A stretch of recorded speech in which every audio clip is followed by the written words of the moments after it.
اتنے فضیلتوں کے باب ہیں وہ رسول کے لیے خدا نے کھول رکھے ہیں کہ تمام فضیلتوں کے سمندر کا نام ہے محمد مصطفیٰ صلی اللہ علیہ وسلم۔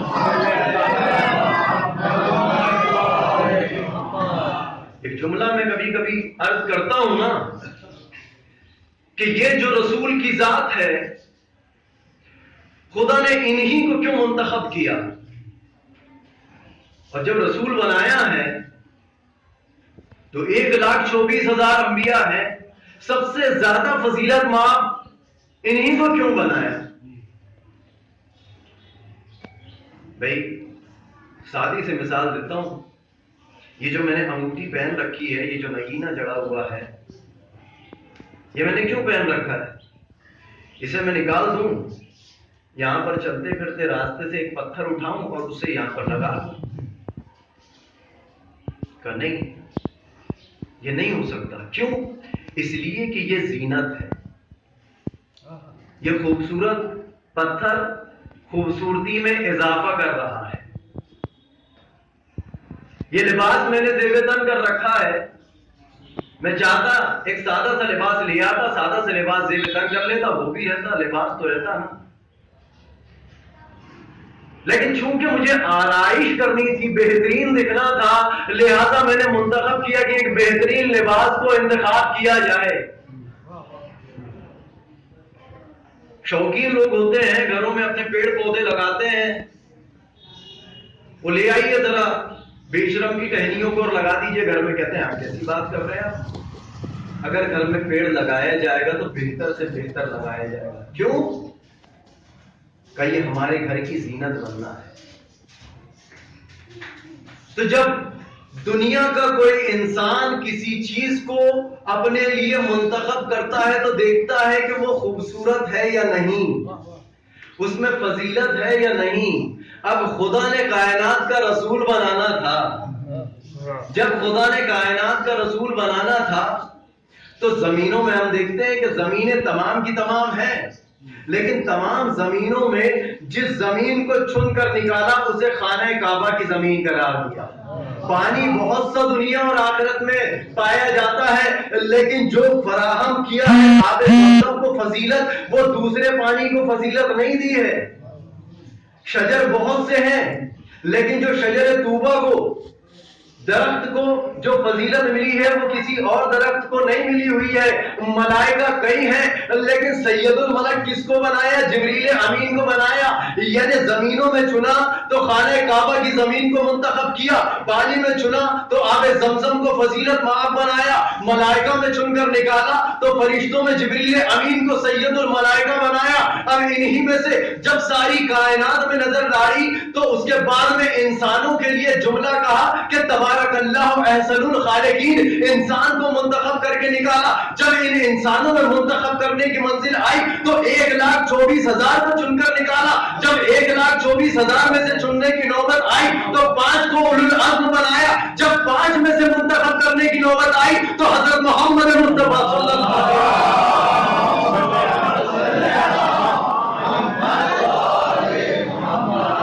کائنات کی تمام خوبصورت چیزوں میں سے جب چن کر نکالا، تمام مخلوقات میں سے چن کر جب نکالا تو رسول اسلام کو سب سے بہترین مخلوق قرار دیا، سب سے بہترین مخلوق قرار دیا۔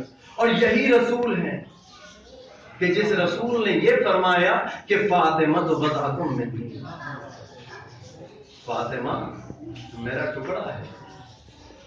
کہتے ہیں یہ فاطمہ، یہ سیدہ، یہ راضیہ، یہ بطول، یہ زکیہ، کتنے القابات ہیں، کتنے القابات ہیں جناب شہزادی کون ہے؟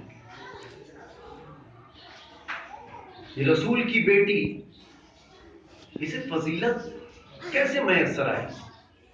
کہتے ہیں رسول کی شان جو میں عرض کر رہا تھا، وما محمد الا رسول، کہ ذات پیغمبر صرف اور صرف یہ عبداللہ کا بیٹا، صرف عبداللہ کا بیٹا نہیں، یہ رسول ہیں، ہر زمانے میں رسول ہیں، ہر وقت رسول ہیں۔ جب یہ رسول ہیں تو اس رسول کی شان اس رسول کی فضیلت، اس رسول کی برتری، اسے کون پہنچ سکتا ہے؟ یاد رکھیے کائنات میں خدا کے بعد سب سے زیادہ جو فضیلت مآب مخلوق ہے وہ رسول کی ذات ہے۔ لیکن دنیا نے کیا کیا؟ کئی پروپیگنڈے کیے گئے، کئی طریقے سے رسول اسلام کی شان میں گستاخیاں کی گئی، وہ ساری چیزیں بیان نہیں کرنی ہے مجھے، لیکن اس طرح سے کبھی کہا گیا شاعر ہیں، کبھی کہا گیا مجنون ہیں، کبھی کہا گیا جادوگر ہیں۔ یہ کیوں کہہ رہے ہیں؟ کہ ان کے پیچھے لاجکیں کیا تھی، ان کے پیچھے ان کے ہدف کیا تھے؟ کہ ان کے پیچھے بہت جو مقصد پوشیدہ تھا وہ یہ تھا کہ رسول کی شان کو معاذ اللہ استغفر اللہ گھٹایا جائے۔ گھٹانے کے لیے کیا کیا؟ کہا یہ شاعر ہیں۔ شاعر کوئی برا لقب تو نہیں، کوئی بری چیز تو نہیں، لیکن ایک زمانہ تھا کہ جو عرب کے بدوؤں میں، عرب کے جاہل معاشرے میں جو لہو و لعب کی باتیں ہوا کرتی تھی، بدترین باتیں ہوا کرتی تھی، انہوں کو اشعار میں پرو دیا جاتا تھا۔ تو جو سمجھدار اور سنجیدہ طبقہ تھا وہ شہرا سے دور رہا کرتا تھا۔ کیوں؟ اس لیے کہ اس زمانے کی شاعری کا معیار بہت زیادہ پست تھا۔ تو کہا شاعر ہے۔ کہ شاعر کیوں کہہ رہے ہیں؟ کہا اس لیے کہ جو سنجیدہ طبقہ ہے وہ رسول سے دور رہے۔ مقصد کیا تھا؟ کہ رسول کے قریب نہیں آئیں گے تو دین سے دور رہیں گے۔ کہتا شاعر کہہ دو۔ جب شاعر کہنے لگے تو جو سادہ ترین مجمع ہوا کرتا ہے وہ بیچارہ وہ دور ہونا شروع ہوا۔ پھر کہا کہ یہ جادوگر ہیں۔ کہ جادوگر کہنے سے کیا ہوا؟ کہ جو عورتیں ہوتی ہیں وہ بہت زیادہ گھبراتی ہیں جادوگروں سے، وہ جادوگروں سے عورتیں دور ہو جایا کرتی ہیں، کب عورتیں ان کے قریب نہ آنے پائے۔ اب تیسرا جو جملہ اختیار کیا، کہا یہ مجنون ہے۔ کہا کیوں مجنون کہہ رہے ہیں؟ کہا مجنون اس لیے کہہ رہے ہیں کہ دیوانوں سے، پاگلوں سے بچے ڈرتے ہیں۔ یعنی دیکھیں آپ کے شاعر کہہ کر سنجیدہ طبقے کو دور کیا جا رہا ہے، جادوگر کہہ کر عورتوں کو دور کیا جا رہا ہے، اور اس کے بعد مجنون کہہ کر، دیوانہ کہہ کر بچوں کو دور کیا جا رہا ہے۔ خدا نے بھی کہا کہ تو صحیح، تم نے اپنی ساری کوششوں کو انجام دے لیا، تم چاہتے ہو کہ سنجیدہ طبقہ، سنجیدہ انسان رسول سے دور رہے، تم دور رہ سکتے ہو، لیکن ایسے سنجیدہ کو رسول کے ساتھ کر دوں گا کہ جس کا نام ابو طالب ہوگا، عورتیں تمہارے یہاں کی رسول سے قریب نہ ہوگی، لیکن ایسی عورت کو ساتھ میں کر دوں گا کہ جو خدیجۃ الکبریٰ ہوگی، اور بچوں کو اپنے تم دور کر لینا، ایک ایسا بچہ ساتھ میں کر دوں گا کہ کائنات کی تمام بچے اس کی برابری نہیں کر سکتے۔ علی مرتضیٰ کو ساتھ میں کر دیا۔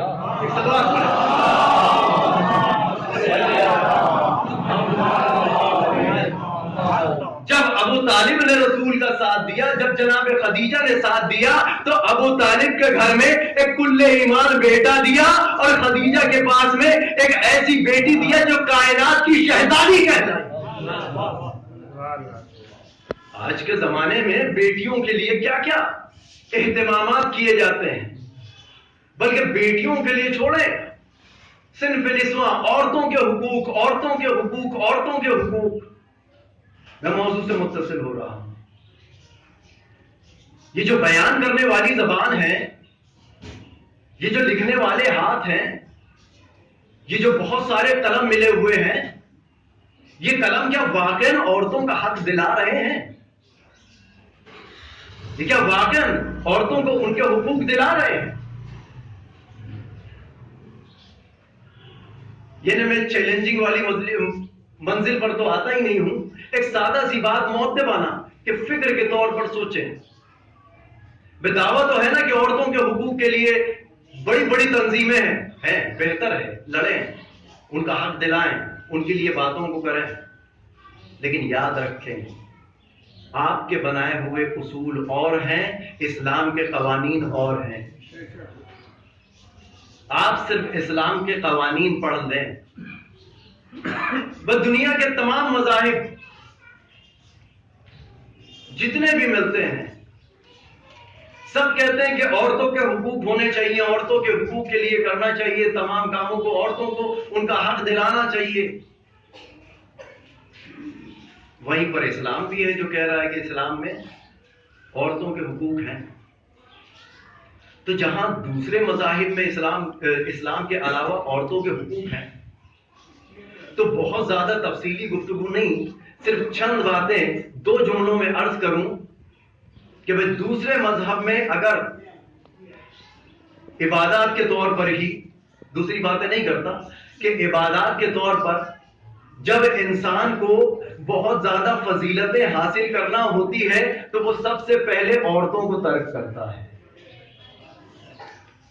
چاہے آپ برہمچاریوں کو دیکھ لیں، چاہے آپ پریسٹ کو دیکھ لیں، چاہے آپ پادریوں کو دیکھ لیں، یہ کیا ہوتا ہے؟ کہتے ہیں اگر کوئی اپنے آپ کو سٹیبل کرنا چاہتا ہے، اپنے مقام کو بلند کروانا چاہتا ہے تو وہ سب سے پہلے کیا کرے؟ عورتوں سے دوری اختیار کر لے۔ یہ حقوق ہے عورتوں کے کہ وہ اپنے آپ کو عورتوں سے دور کر لے، تب وہ فضیلت مآب کہلائے گا۔ اب آئیے اسلام سے بھی سوال کریں کہ تم بھی بتا دو کہ تم نے اسلام میں عورتوں کے کیا حق رکھے ہیں؟ کہا دوسرے مذہب میں اگر انسان کو بلندی چاہیے تو اسے عورتوں سے دوری اختیار کرنی ہے، لیکن اسلام کہتا ہے کہ اگر کوئی کنوارا شادی شدہ نہیں ہے اور کنوارا اگر نماز کو پڑھتا ہے تو ایک کا ایک ہی ثواب ملے گا، لیکن اگر شادی شدہ نماز پڑھتا ہے تو ایک کا ثواب 70 گنا ملے گا، یعنی عورتوں کو ساتھ میں رکھ کر عمل کرے گا تو زیادہ ملے گا۔ صلوات پڑھیں۔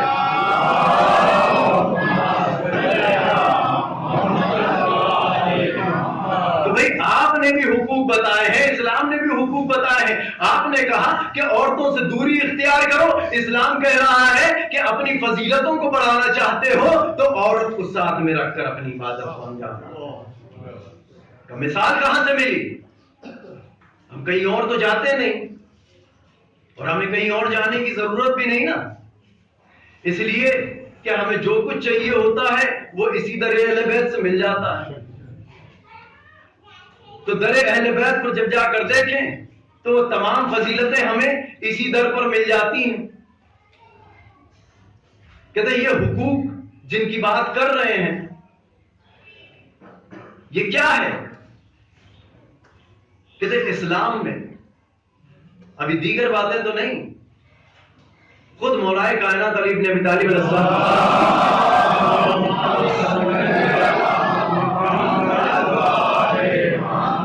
ادھر عقد ہوا،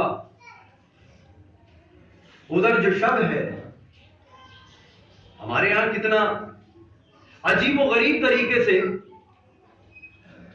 اس شب کو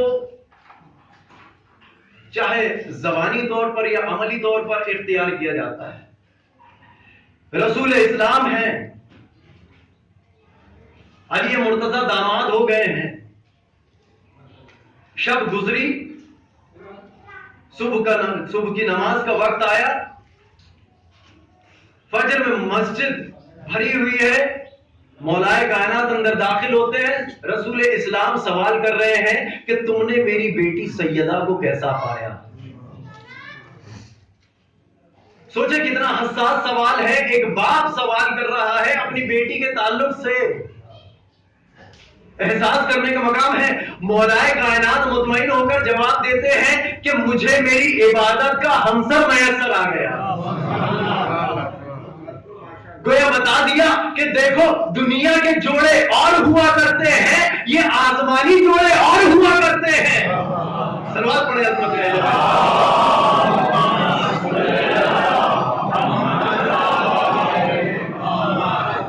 اس لیے کہ ہمیں دین آسمانی دین ملا ہے، کتاب آسمانی کتاب ملی ہے، فرشتے آسمانی ملے ہیں، یہ جتنی چیزیں ہمیں ملی ہیں یہ آسمان ہی سے تو ملی ہے، یہ ساری چیزیں آسمانی ہی تو ہمیں ملی ہیں۔ جناب سیدہ والنجم اذا ہوا ما ضل صاحبکم وما غوا، قسم ہے ستارے کی جب وہ ٹوٹا سبحان اللہ. تو ٹوٹ کر کہاں گیا؟ یہ ٹوٹ کر کہاں گیا؟ تو ستارہ خود بڑھ کر کہے گا کہ میں ٹوٹ کر اس جگہ پر آیا کہ جہاں میری فضیلت بڑھنے والی تھی. میں کہوں گا کہ تم کہاں تھے؟ کدھر؟ آسمانوں میں. ابھی کہاں پر ہو؟ کہا زمین پر. میں ہوں آفس میں جاب کرتا ہوں، میرا ڈیموشن ہو جائے اور میں بڑا خوشی خوشی اپنے گھر واپس پلٹ کر آؤں. ایک بچہ 10th اسٹینڈرڈ میں ہے، 12th اسٹینڈرڈ میں ہے، اس کو نیچے کر دیا جائے اور وہ بڑا خوشی خوشی اپنے گھر آئے. کیا یہ ممکن ہے؟ کہتا نہیں. کہ پھر یہ ستارہ زمین پر آ کر خوش کیوں ہو رہا ہے؟ کہ زمین پر آ کر خوش کیوں؟ اچھا ستارے تو لاکھوں ہیں، کروڑوں ہیں، اربوں ہیں، یہ ایک کیوں آیا؟ اور یہ لاکھوں کروڑوں ستارے ہیں، خدا کا ون نجم. قرآن تشریف فرما ہے ون نجم. یہ ایک ستارے کی قسم کیوں؟ کہ ایک ستارے کی قسم کھا کر خدا بتا رہا ہے کہ ایک ہی نیچے آیا ہے، اور جو نیچے آیا ہے تو وہ لاکھوں کروڑوں کے درمیان سے نکل کر آیا ہے. وہ لاکھوں کروڑوں جو تھے ان کا نام کہیں پر نہیں آیا، لیکن اس ایک کا نام آیا. کہا کیوں آیا؟ کہا اس فضیلت کو، جو فضیلت سمجھ رہا تھا آسمانوں کو، بلندی سمجھ رہا تھا آسمانوں کو، وہ تمام ستاروں کو چھوڑ کر جب زمین پر آیا ہے تو در علی پر آ کر بتا رہا ہے کہ وہاں فضیلت نہیں تھی، یہاں پر فضیلت ہے.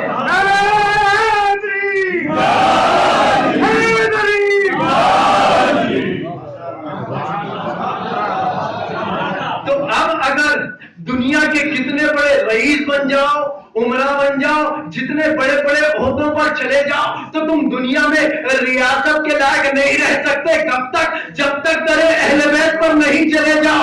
جیسے ہی در اہل بیت سے منسلک ہو جاؤ گے تمہارا مرتبہ بڑھ جائے گا، لیکن در اہل بیت پر اگر نہیں پہنچتے ہو تو تمہارا مرتبہ کچھ نہیں رہنے والا.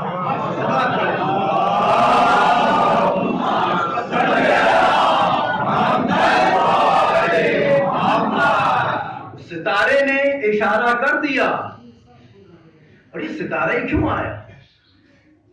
کہ جناب سیدہ اگر چاہتی سورج، کہا سورج تو پہلے ہی پلٹوایا جا چکا ہے. یہ چاند، کہا میرے بابا نے پہلے 2 ٹکڑے کر چکے ہیں. کہا اب فضیلت کے لیے یہ ستارہ رہ گیا. ایک جملہ عرض کر دوں کہ یہ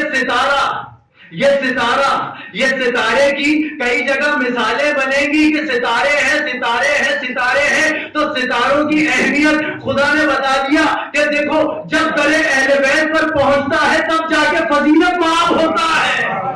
سلوات پڑھے.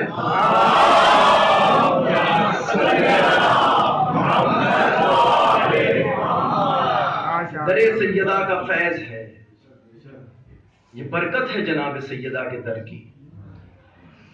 یہ جو عورتوں کے درمیان سیرت جناب فاطمہ الزہرا صلوات اللہ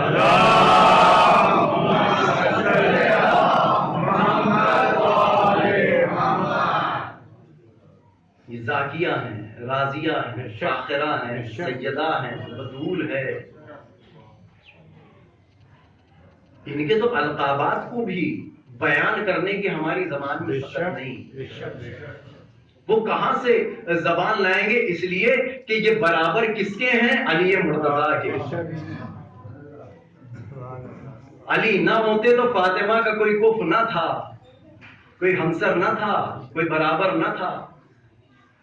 جناب سیدہ نے اپنی تعلیمات سے دنیا کی تمام عورتوں کے لیے وہ ذخیرہ کر دیا ہے.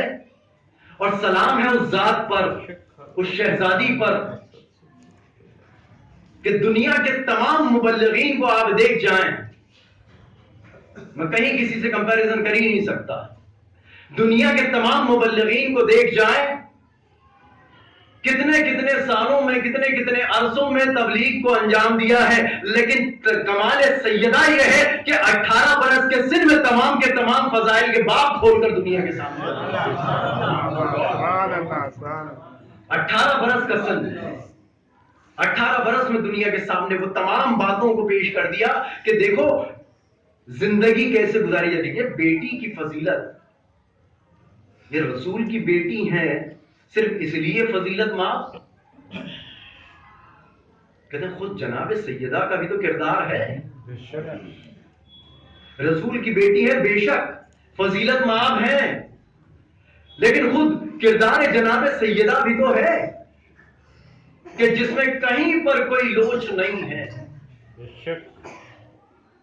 یہی جناب شہزادی کونین ہے. رسول اسلام تعظیماً اٹھ کے کھڑے ہو جا رہے ہیں. کیوں؟ کہ صرف بیٹی ہونے کی بنا پر؟ کہ نہیں، خدا کی مقبول ترین بندی ہونے کی. رسول وہ رسول ہیں کہ جنہوں نے بیان کیا ہے نا، اکثر ہوتا ہے ہماری دعاؤں میں ایک دعا ہوتی ہے کہ خدایا ہمیں اولاد نرینہ عطا فرما. یہ دعا ہوتی ہے اکثر. پیغمبر اسلام کیا فرماتے ہیں جانتے ہیں؟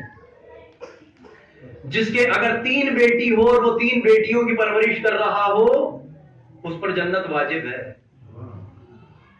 3 نہ ہو، اگر 2 بیٹیاں ہوں، 2 بیٹیوں کی اگر پرورش کر رہا ہو تو جنت واجب ہے. 2 بیٹیاں نہ ہوں، 1 بیٹی ہو، 1 بیٹی کی اگر پرورش کر رہا ہے جنت واجب ہے. یا اللہ، اگر کسی کی بیٹی نہیں ہے، کہا اگر اپنی بہن کی تربیت کرے، پرورش کرے، اپنی بہن کے ساتھ وہی سلوک کرے جو بیٹیوں کے ساتھ ہوتا ہے، اسے وہی ثواب ہے کہ جو جنت میں جائے. کہ کیوں فرما رہے ہیں رسول؟ کہا یہ اسلام میں حقوق ہیں عورتوں کے، یہ عورتوں کے لیے بیان ہو رہا ہے. رسول اسلام ہے، اپنی جگہ پر بیٹھے ہوئے ہیں، ایک خاتون آتی ہیں رشتہ داری میں، پیغمبر اسلام کی بہن لگتی ہیں. پیغمبر اسلام اپنی جگہ سے تعظیماً اٹھ کے لیے اس کے لیے اٹھ کر کھڑے ہو جا رہے ہیں. مجمع حیران ہے. وہ چلی گئی. اس کے بعد ان کے بھائی آئے. جب بھائی آتے ہیں رسول اسلام اٹھ کر کھڑے نہیں ہوتے. سلام کلام کر رہے ہیں، بات چیت کر رہے ہیں، لیکن اٹھ کر کھڑے نہیں ہوتے. ایک مرتبہ اصحاب میں سے کسی نے سوال کیا کہ یا رسول اللہ، جب اس کی بہن آئی تو آپ اٹھ کر کھڑے ہو گئے، جب یہ بھائی آیا تو آپ اٹھ کر کھڑے نہیں ہوئے. کہا وہ جو بیٹی آئی تھی وہ اپنے والدین کا بہت زیادہ احترام کرتی ہے. رسول فرماتے ہیں کہ میں بیٹیوں سے بہت زیادہ محبت کرتا ہوں.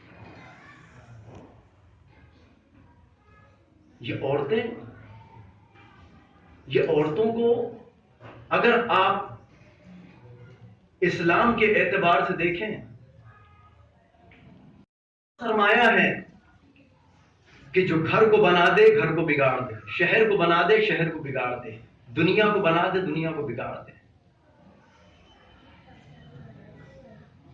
یہ عورتوں کا معیار کیا ہونا چاہیے، کردار کیا ہونا چاہیے، کیسی عورتیں ہونا چاہیے. چھٹے امام جعفر صادق علیہ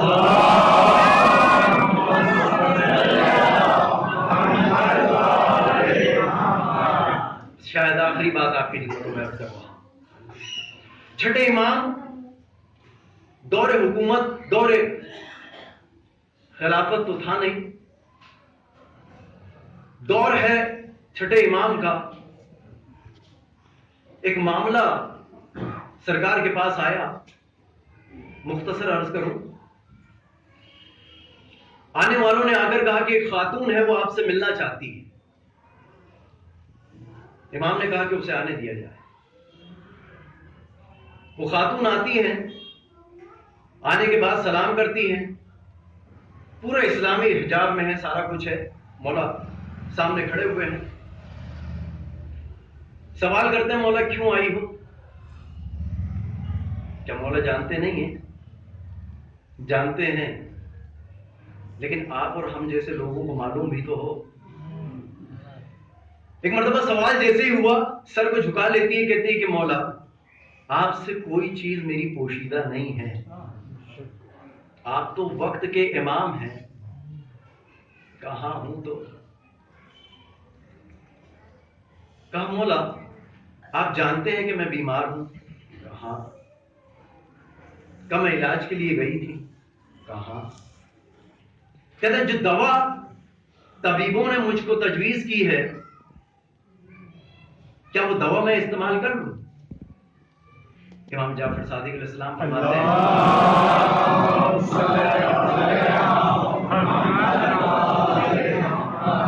کہ تم دوائی کے متعلق ہم سے سوال کرنے آئی ہو؟ کہا جی مولا. کہا کیوں؟ کہا مولا یہ تمام اصحاب کا مجمع ان باتوں کو سن رہا ہے. ایک مرتبہ کہتی ہے کہ مولا میری زندگی کا کوئی لمحہ ایسا نہیں ہے کہ جو آپ کی مرضی کے خلاف گزرا ہو. آپ جانتے ہیں کہ میں اگر اٹھتی ہوں تو آپ کی مرضی کے تحت, میں بیٹھتی ہوں تو آپ کی مرضی کے تحت, میں کچھ کھاتی ہوں تو آپ کی مرضی کے تحت, جو آپ کا حکم ہے اس کے ماتحت میں کام کرتی ہوں. میں بھی ان طبیبوں کے پاس گئی تھی علاج کروانے کے لیے, انہوں نے دوسروں کو بھی دوائیں تجویز کی ہیں لیکن وہ دوا میرے قابل نہیں تھی. کہا کیوں؟ اس لیے کہ وہ حرام مشروب تھے جو آپ نے بتائے ہیں. کہتے استعمال کیوں نہیں کر لیا؟ تو علیم تھی, تو بیمار تھی. کہا میں آپ سے پرمیشن لیے بغیر, آپ سے اجازت لیے بغیر کسی چیز کو اختیار نہیں کرتی, بس یہ جملہ سننا تھا. ایک مرتبہ مولا امام جعفر صادق علیہ السلام فرماتے ہیں